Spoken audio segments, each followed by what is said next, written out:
Sebelumnya, Assalamualaikum warahmatullahi wabarakatuh. Perkenalkan, nama saya Sahlan Harbain dengan NPM 07382511 dari Prodi Pertambangan. Di sini saya akan menjelaskan singkat tentang tugas yang diberikan kepada saya, yaitu tentang pengenalan singkat geologi struktur, stratigrafi, tektonik lempeng, pemetaan geologi, dan pengenalan alat praktikum. Kita masuk ke geologi struktur. Yang pertama itu geologi struktur adalah cabang geologi yang mempelajari bentuk, susunan, dan deformasi batuan akibat gaya tektonik di dalam bumi. Masuk ke tujuan, yaitu yang pertama mengetahui sejarah deformasi batuan. Yang kedua memahami gaya tegangan yang bekerja pada gerak bumi. Dan yang ketiga itu penting untuk eksplorasi sumber daya atau mineral, minyak, dan gas, dan mitigasi bencana. Selanjutnya kita ke konsep dasar. Yang pertama itu tegangan atau stres. Gaya persatuan luas yang bekerja pada batuan. Yang pertama itu kompresi, memendakkan batuan. Yang kedua itu tarikan atau tension, yaitu merenggangkan batuan. Yang ketiga geser atau shear, yaitu menggeser batuan. Selanjutnya renggangan atau strain, yaitu perubahan bentuk batuan akan tegangan. Selanjutnya kita masuk ke struktur geologi utama. Yang pertama itu lipatan atau fall, yaitu pembengkokan lapisan batuan akibat tekanan. Yang pertama di sini anticline, yaitu melengkung ke atas. Selanjutnya syncline, yaitu melengkung ke bawah. Terus kita ke sesar atau fall, yaitu patahan batuan disertai pergeseran. Yang pertama itu sesar normal, yaitu akibat tarikan. Yang kedua sesar naik atau reverse atau torse, yaitu akibat tekanan. Yang ketiga itu sesar mendatar atau strike atau slip, yaitu akibat geser. Selanjutnya kekar atau join, yaitu retakan batuan tanpa pergeseran nyata. Selanjutnya kita ke skala struktur. Yang pertama mikro atau struktur kecil atau kekar mikro. Selanjutnya meso atau lipatan dan sesar yang terlihat di lapangan. Selanjutnya makro atau struktur regional seperti pegunungan. Kita masuk ke manfaat geologi struktur. Manfaat geologi struktur yang pertama itu eksplorasi minyak, gas, dan mineral. Terus analisis gempa bumi, perencanaan konstruksi dan tambang. Selanjutnya kita ke stratigrafi. Stratigrafi adalah cabang geologi yang mempelajari lapisan-lapisan batuan atau strata, hubungan antar lapisan, serta umur dan proses pembentukannya. Tujuan yaitu menentukan urutan umur batuan, menafsirkan sejarah geologi atau daerah, terus korelasi lapisan batuan antar wilayah. Yang terakhir itu mendukung eksplorasi minyak, gas, batu bara, dan air tanah. Kita masuk ke prinsip dasar stratigrafi. Yang pertama, hukum superposisi. Yang kedua, lapisan paling bawah lebih tua dari lapisan di atasnya. Yang ketiga itu hukum horizontalitas asli. Yang keempat, lapisan batuan awalnya diendapkan secara mendatar.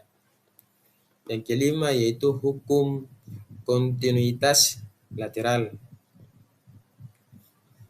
Yang keenam, lapisan batuan menyebar secara menyamping sehingga menipis atau terpotong. Yang ketujuh itu hukum pemotong atau memotong atau coarse cutting. Yang kedelapan itu struktur yang memotong batuan lebih muda usianya. Selanjutnya kita ke jenis stratigrafi. Yang pertama itu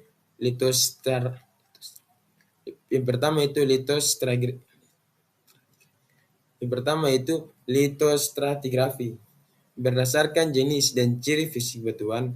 Yang pertama contoh itu formasi anggota atau member. Yang kedua itu biostratigrafi. Berdasarkan fosil yang terkandung dalam lapisan. Yang ketiga kronostratigrafi, itu berdasarkan umur geologi, yaitu eon. era periode kala. Selanjutnya itu sekuen stratigrafi, yaitu berdasarkan perubahan lingkungan, pengendapan, dan muka laut. Selanjutnya kita ke satuan stratigrafi. Satuan stratigrafi yaitu formasi, satuan dasar, member itu bagian dari formasi, dan grup. Grup itu gabungan beberapa formasi. Selanjutnya manfaat stratigrafi. Yang pertama itu rekonstruksi sejarah bumi. Yang kedua eksplorasi sumber daya alam. Yang ketiga penentuan umur relatif batuan. Yang keempat studi perubahan lingkungan purba. Selanjutnya kita masuk ke lempeng tektonik atau tektonik lempeng. Yang pertama, hipotesis geologi yang menjelaskan pembagian litosfer bumi menjadi banyak lempeng, tektonik utama dan minor. Lempeng-lempeng ini selalu bergerak perlahan di atas astenosfer. Lempeng-lempeng ini tidak statis. Mari kita lihat pergerakan lempeng tektonik. Arus konveksi di mantel bumi adalah yang mendorong pergerakan lempeng tektonik ini. Mirip dengan ketel berisi air mendidih di mana bagian bawah yang panas naik ke atas mendingin lalu turun lagi. Begitulah arus konveksi ini. Lempeng tektonik didorong oleh gerakan ini yang menyebabkan berbagai proses geologi terjadi di permukaan bumi. Selanjutnya kita ke jenis-jenis batas lempeng. Yang pertama itu batas konstruktif.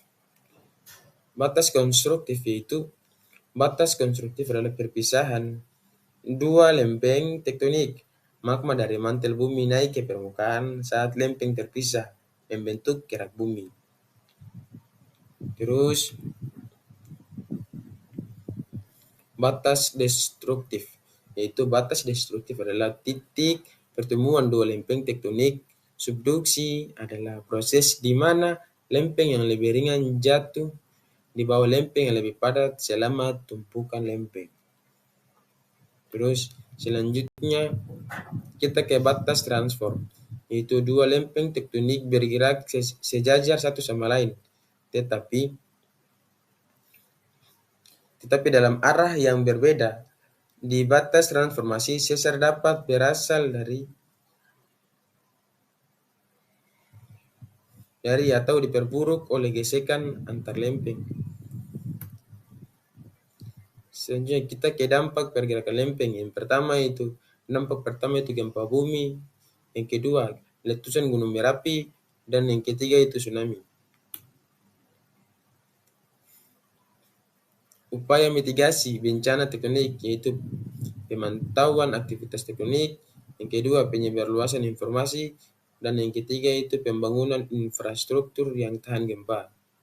Selanjutnya kita ke materi selanjutnya yaitu pemetaan geologi. Pemetaan geologi. Pemetaan geologi adalah kegiatan mengamati, mencatat, dan menyajikan kondisi geologi suatu daerah ke dalam bentuk peta geologi.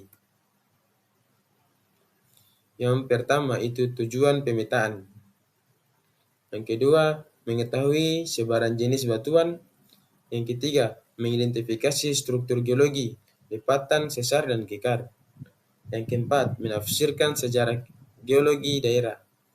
Yang kelima, dasar eksplorasi sumber daya alam dan perencanaan wilayah. Selanjutnya, kita ke tahapan pemetaan. Yang pertama itu persiapan. Persiapan di sini ada dua, yaitu studi pustaka dan peta topografi, dan kedua itu menentukan lokasi dan skala peta. Yang kedua yaitu kerja lapangan. Kerja lapangan di sini ada tiga komponen yang akan kita jalankan. Yang pertama itu pengamatan singkapan batuan. Yang kedua, pengukuran struktur atau strike dan dip. Dan yang ketiga itu pengambilan sampel. Kita masuk yang ketiga yaitu pengolahan data. Pengolahan data di sini ada dua, yaitu analisis batuan dan struktur dan penafsiran hubungan stratigrafi penyajian. Yang keempat itu penyajian. Penyajian di sini membuat peta geologi, penampang, dan laporan. Selanjutnya kita ke peralatan pemetaan. Yang pertama itu kompas geologi, yang kedua peta topografi, yang ketiga itu GPS, yang keempat palu geologi dan loop, dan yang terakhir itu buku lapangan. Selanjutnya kita ke produk pemetaan. Produk pemetaan di sini ada 4. Yang pertama itu peta geologi, yang kedua itu penampang geologi, yang ketiga kolom stratigrafi, dan yang keempat itu laporan pemetaan. Selanjutnya kita masuk ke manfaat pemetaan. Manfaat pemetaan yaitu menentukan potensi mineral, batu bara, minyak, dan gas. Selanjutnya itu analisis bahaya geologi. Dan yang ketiga, dasar perencanaan pembangunan. Dan kita masuk ke fungsi alat-alat pada praktikum. Yang pertama itu palu geologi. Palu geologi di sini dia ada 3 komponen. Yang pertama, memecah batuan untuk melihat bagian segar. Yang kedua, mengambil sampel batuan. Dan yang ketiga, membantu identifikasi jenis batuan. Kita masuk yang kedua, yaitu kompas geologi. Kompas geologi yang pertama itu mengukur arah jurus atau strike dan kemiringan atau dip pada lapisan batuan. Yang kedua itu menentukan arah struktur geologi. Dan yang ketiga, navigasi sederhana di lapangan. Selanjutnya, yaitu GPS atau Global Positioning System. Yang pertama itu menentukan koordinat lokasi pengamatan. Yang ketiga, membantu pemetaan posisi singkapan batuan. Yang ketiga, memudahkan pembuatan peta geologi yang akurat.